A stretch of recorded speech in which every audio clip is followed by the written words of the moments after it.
আপনারা কেউ কারো টোকেন হিসেবে এই পর্ষদের অংশ হননি।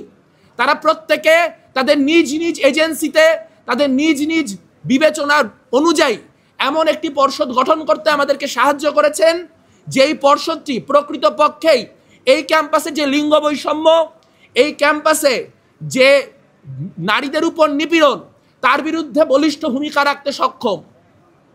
আমরা দেখতে পেয়েছি আমাদের এই পর্ষদে পার্বত্য চট্টগ্রাম থেকে আসা দুজন অত্যন্ত গুরুত্বপূর্ণ আদিবাসী মুখ। আমরা দেখতে পাচ্ছি আমাদের সাথে আছেন, সদস্যপদে নির্বাচন করছেন হেমা চাকমা, আমাদের সঙ্গে সদস্যপদে নির্বাচন করবেন পৃথিং মার্মা। আপনারা জানেন যে এখন যেহেতু নির্বাচনের সময়, সাধারণত যারা আদিবাসীদের উপজাতি বলে পরিহাস করেন তাদেরও 4টা ভোট টানার জন্য পার্বত্য চট্টগ্রামের যে অধিবাসী তাদেরকে অন্তর্ভুক্ত করতে হচ্ছে।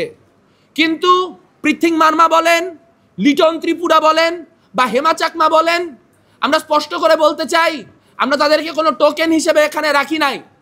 বরং আমরা মনে করি বাংলাদেশের আদিবাসীদের পাহাড়ের এবং সমতলের যে ক্রাইসিস, সেই ক্রাইসিস মোকাবেলা করতে হলে আমাদের যে সম্মিলিত পর্ষদ, সেখানে আদিবাসীদের গুরুত্বপূর্ণ ভূমিকা রাখতে হবে।